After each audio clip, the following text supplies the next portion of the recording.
you on this 4th of July weekend. This is a weekend where we celebrate our freedom. And I believe that we are the most blessed people on the planet because we live in the greatest country in the planet, which is the United States of America. If you believe that,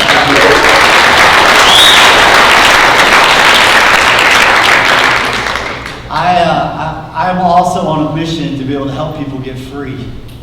To get free from their hurts, their habits, and their hang-ups. And to be able to find hope in Jesus Christ. That's why, church, we must never forget our mission. The mission that God has given us as followers of Jesus Christ. The mission that He's given to the church, which is the hope of the world. So if you know the mission, would you just say it with me today and say it like you mean it. Say it like you own it. The mission of Crosspointe Church is to lead people to find and follow Jesus. It's to find and follow Jesus. So if you're new with this, I'm going to give you an opportunity as well. You ready? So let's try again. You ready? Our mission is to lead people to find and follow Jesus. It's to find and follow Jesus. And we are passionate about people finding and follow Jesus, both locally as well as globally. We have a word we call global. It's the word global and local smashed together. And this is something that just makes our heart beat fast. And we have a team last Sunday that we commissioned to go to Guatemala. And it was about 3 years ago that we financially gave to be able to build an orphanage in Guatemala. This is some of our team members this past week praying over people. Just so you're aware, they are your representatives. They are our representatives. They're representing us. And I love just seeing them with the kids and passing out candy there at our orphanage and at the feeding centers that are there. I love the pictures of our team. A few things that they were doing was they were actually de-licing some of the kids that were part of the feeding center. I love this picture.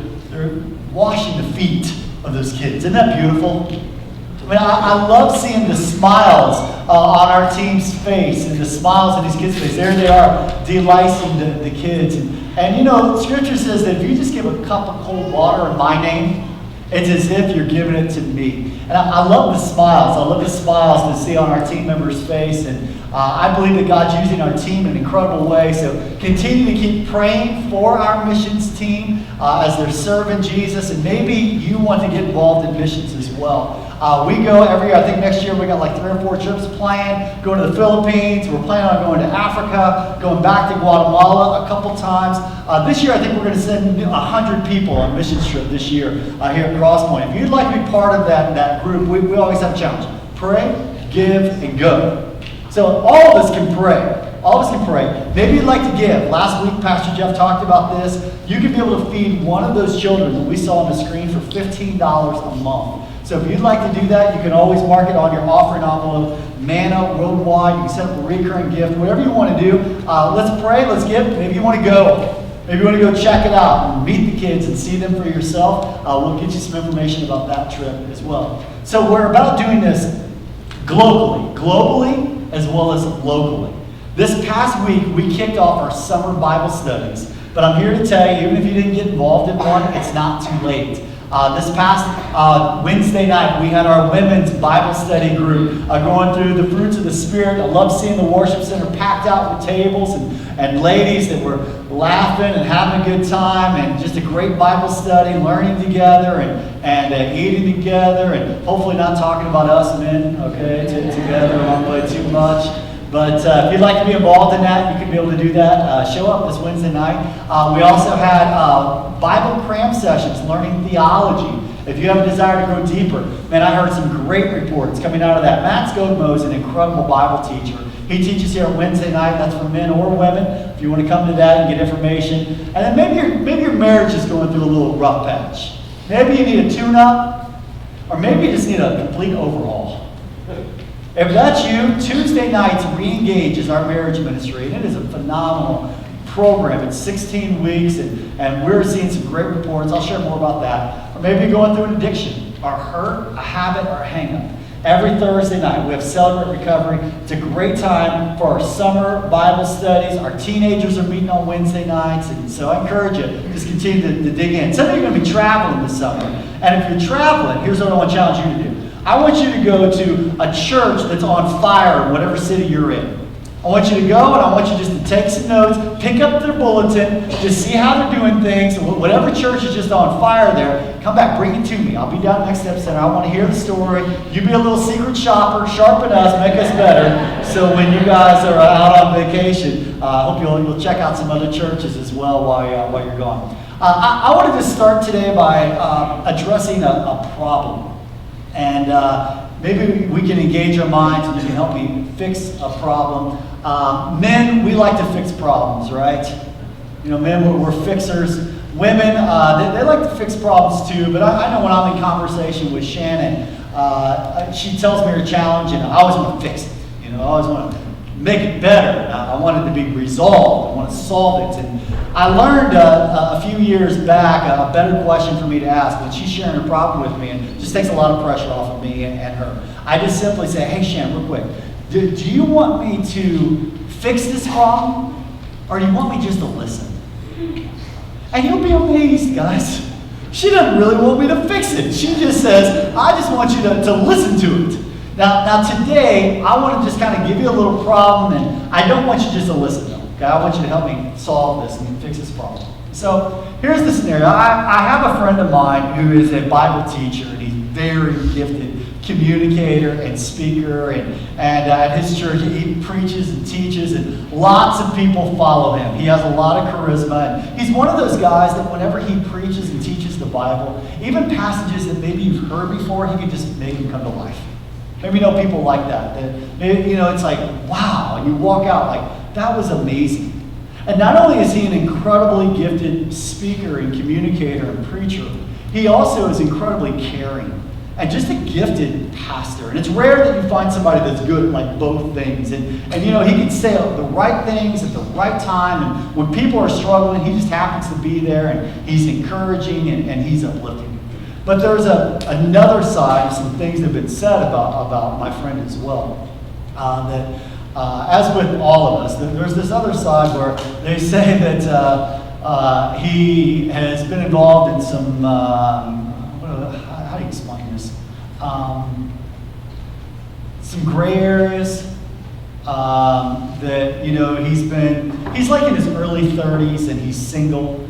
And so they say he's been going to like some parties and some wild parties, and he's been involved in kind of these scenes. And at one place he was at, there was this lady that was there has a reputation for like sleeping around, and he was there and he was talking to her, and people say he was talking like too long to her, and that there was some laughing and some, you know, just inappropriate kind of, you know, context along the way. And so they're kind of walking through, you know, some of that. And so people are like, okay, well, what should we do? Should this guy be in ministry? Is this somebody that, you know, with his title and everything else, and he's just got some bad press?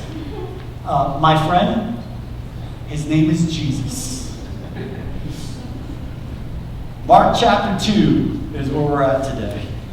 And I want to tell you a true story about him going to some wild parties. And his interaction with some people that people don't think he should be spending some time with. And I want to start by talking about the dinner host of this party that he was at, just so you know him. Mark chapter 2, verse 13. We're in this series called Jesus on the Move. We've been studying the book of Mark. So we're in Mark chapter 2. It says, then Jesus, he went out to the lakeshore again and taught the crowds. He was a great teacher, so people came to listen to him preach and teach, and they always walked away like, wow, that was amazing. So there was crowds coming to him. Verse 14. As he walked along, he saw Levi. The count of three, say Levi. 1, 2, 3. Levi. He saw Levi, son of Alphaeus, sitting at his tax collector's booth. And he says to Levi, follow me and be my disciple, Jesus said to him. Now remember, he only has 12 of these guys. They're able to follow him and go with him everywhere he goes. So this is, you know, he says, Jesus said to him, follow me and be my disciple. So Levi, he got up and he followed him. Now, Levi, his name tells us that he's a Jew. His work, his business is collecting taxes. Now, in every culture, in every part of history, from the tax collectors of ancient Israel to the present IRS man, tax collectors have never been well liked. Can I get an amen for that today? I mean, here's kind of my philosophy when it comes to taxes. I pay every penny that I owe and not a penny more, right? How many of you, when it comes to tax season, this past tax season, you had some anxiety, you had some stress, and you paid more money than you wanted to pay? Well, just raise your hand today and say, one of those tax years along the way. So Levi, he collects taxes. He wasn't well liked, and to be clear, he was a customs official. What that means is that he was assigned a tax booth at a major intersection. So he would charge a commodities tax on anything that you brought into that area. So if you caught 10 fish from the Sea of Galilee, you would get taxed for the privilege of carrying your fish through that area. Now, the reason why people hated the tax guys so much is because they charged more money than the government required. And they would keep the extra money for themselves. And the Roman government, in this day and time, they didn't care how much the tax guys, charged, as long as they got their cut. So Levi is a Jew taxing his own Jewish people. And just so you understand history a little bit, the Romans conquered Jerusalem. And when they conquered Jerusalem, whenever they conquered the Jewish territory, the Jewish land, the first thing they did was they invaded the temple and they destroyed the temple. And they wanted to make a point that, listen, we're getting rid of your religious system, and it's no longer, it's about Caesar, it's about Rome, it's about us and government. It's not about you any longer. So the Romans and the Jews did not get along at all. There wasn't a good relationship. So catch this. For Levi, a Jew, to be working for the evil Gentile Roman government was a big deal. So if a Jew entered the customs service, he was regarded as an outcast in Jewish society. So in that day and time, this is the way the customs work. If you went to work for the Roman government as a tax collector, you would be disqualified as a judge or a witness in court sessions. Because they'd say, we can't trust you. You don't have character. So we can't put you on the stand. You are also excommunicated from the synagogue. The reason why, because they came and they destroyed, the Romans destroyed the synagogues. They say, you have no regard for the things of God, so you're not allowed in the synagogue. In the eyes of the community, you were a disgrace. And that disgrace, it extended to your whole entire extended family. So this is what they would say about Levi. Levi is a traitor to Almighty God. He's the worst kind of sinner there is. He was hated by the religious people. His friendship circle, it would have been other outcasts. So we can assume that the rules of the religious had little influence over him. Levi's friends were probably rough and vulgar and alcoholics, selfish, partying people. And Jesus says to him, follow me and be my disciple. The word disciple in the Greek, it's the Greek word methetos.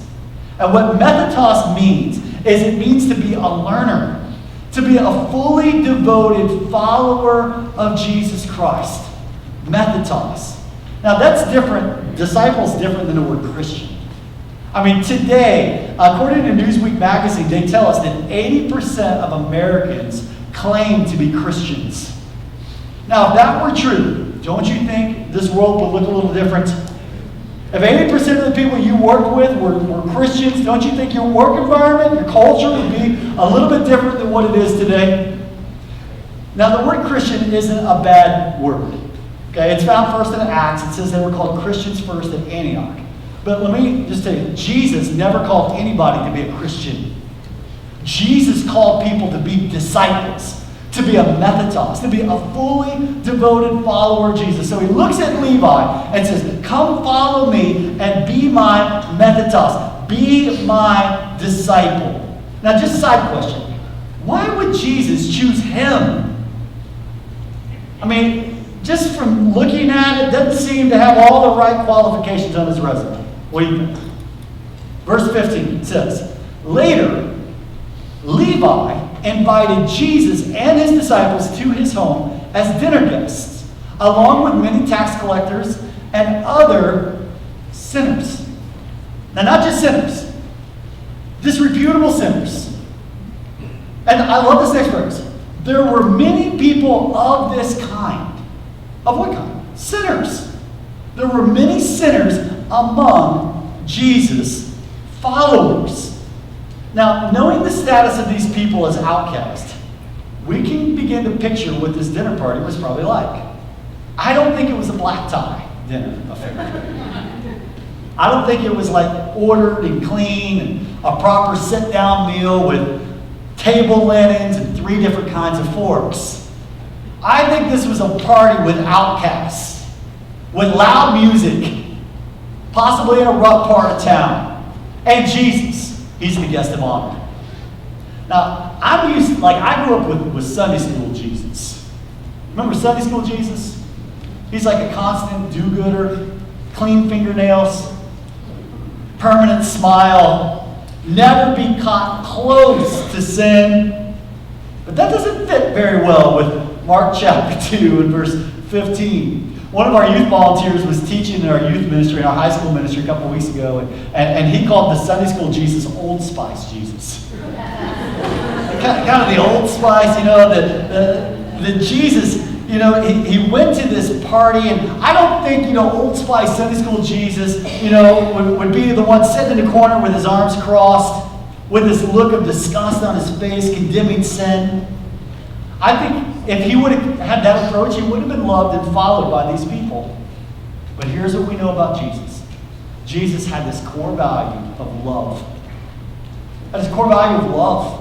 Here at Crosspointe Church, we have a core value of love as well that we just modeled from Jesus. And our core value of love says that we refuse any form of prejudice. We love freely and frequently with no strings attached. That's part of our value because that's who Jesus was. And we're going to be like Jesus. We're going to make sure that we share his values. This past week we were having dinner with some friends of ours from church, and we were just kind of praying together. They've been part of our church for about 4 years, 5 years, and they brought several of their friends, and they're all Koreans. And so, all of them, come, and I did one of their weddings 2 weekends ago, and we were just at my dinner table, and we were just talking about being a multi-ethnic church. That's what we desire here at Crosspointe, to be multi-ethnic. Why? Because that's what heaven looks like. Shane and I, we desire, that so much that God put upon our heart to adopt a child from the Philippines. Why? Because we need a little brown in the Moore family. We need a little color. See, we refuse any form of prejudice. We love freely and frequently with no strings attached. But catch this, verse 16. When the teachers of religious law, who were Pharisees, saw Jesus eating with tax collectors and other sinners. This is going to make some of you angry, just so you're aware. It's going to make some of you mad. It's going to be like sandpaper. It's going to, ugh. When they saw Jesus eating with the sinners, they asked Jesus' disciples, "Why does he eat with such scum?" Does it bother you? Just their heart and their language. It shows their elitism. It shows kind of that they think that they're better. That why does he eat with such scum? That they think that they're like superior. I want to flip the question around today. And we begin that our goal as followers of Jesus is to be like Jesus. How many believe that? That as followers of Jesus, we're to be like Jesus. If you believe that, just kind of raise your hand. All right, yeah. I just want to make sure everybody's awake. All right, there's a few people sleeping, so that helps. We begin that our goal as followers of Jesus to be like Jesus. Why don't we eat with such scum? Just using the word kind of bothers me a little bit. How about you? Just hearing it. Well, why don't we eat with such scum? And this isn't an isolated incident. It wasn't brief. This was well-planned strategic evangelism. This is how Jesus lived. And he did it all the time. In Luke chapter 7 and verse 34, they were making these accusations. And they said, the Son of Man, Jesus, he feasts and he drinks and he's a glutton and he's a drunkard and he's a friend of tax collectors and he's also a friend of other sinners. So if we agree that we want to be like Jesus, why don't we eat with such scum? I'm going to give you 2 reasons. I can think of a lot of reasons, but let me just share 2. 1, maybe in your life, you don't really know very many scum. Maybe in your life, you don't really know any other sinners. Maybe in your life, you don't really know anybody. And here's what I've recognized, that as followers of Jesus, by the way, I don't believe anybody's scum. Let me just say that. I believe that the ground is level at the foot of the cross. I believe that we're all equals no matter where we're at. I'm just using the Pharisees' language. I don't agree with it. I don't like it. I'm just saying it in the form of the way the Pharisees said it. So, for some of us, we don't really know people that don't follow Jesus. See, here's what I recognize. The longer you're a follower of Jesus, the less people you hang around that aren't followers of Jesus.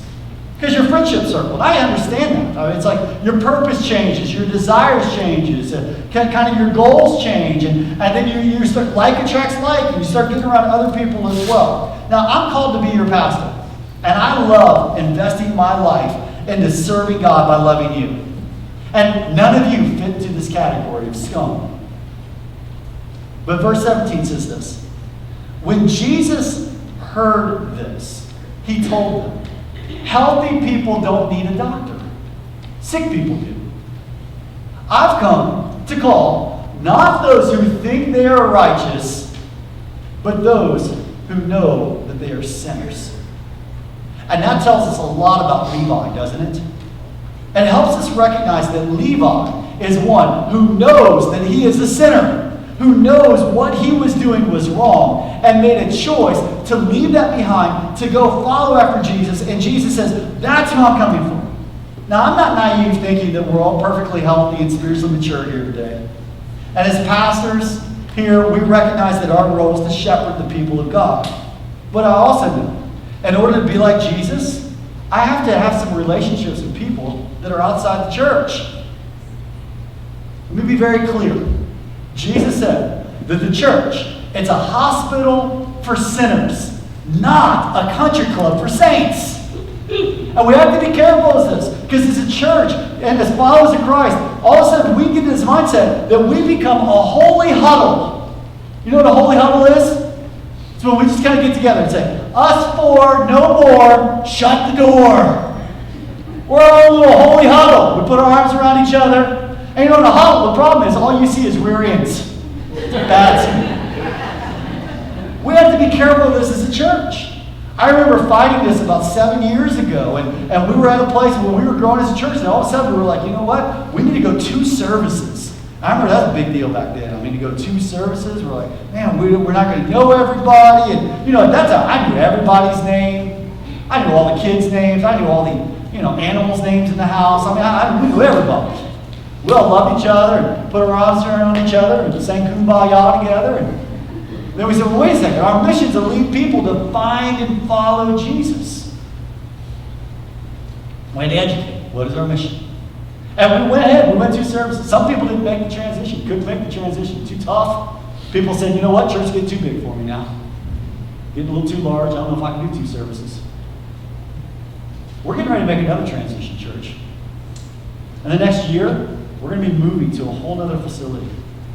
And some of you may not make the transition. The reason why, because I prefer my little small church. And I prefer, us four no more. Shut the door. I mean, I'm good. Let me remind you, people sacrificed so you could get here. If we would have stayed in 1 service, most of you would have never been here. People sacrificed ahead because it takes an unselfish church to be able to reach people. And as we're moving forward, we got to understand that our mission is to lead people to find and follow Jesus. And for some of you, you need to get intentional about joining finding some relationships with people that don't know Christ. Listen, everybody I work with is a Christian. I think. I had to be intentional about getting outside my area. That's why I joined the Chamber of Commerce. Meeting with such scum. Jim, I see you in the But you got to be intentional. I have a friend of mine who I've had lunch with about 6 times this last year. He owns 6 bars. So it's funny. And he and I we're good buddies. So we'll sit together at lunch. And, he He curses like crazy. And about every fourth curse word, he'll say, "Oh, Pastor Brian, I'm so sorry. Okay, I can't really let that slip out of my mouth." But you know what my heart is? To see my friend become a disciple. And I recognize that it's not going to happen overnight.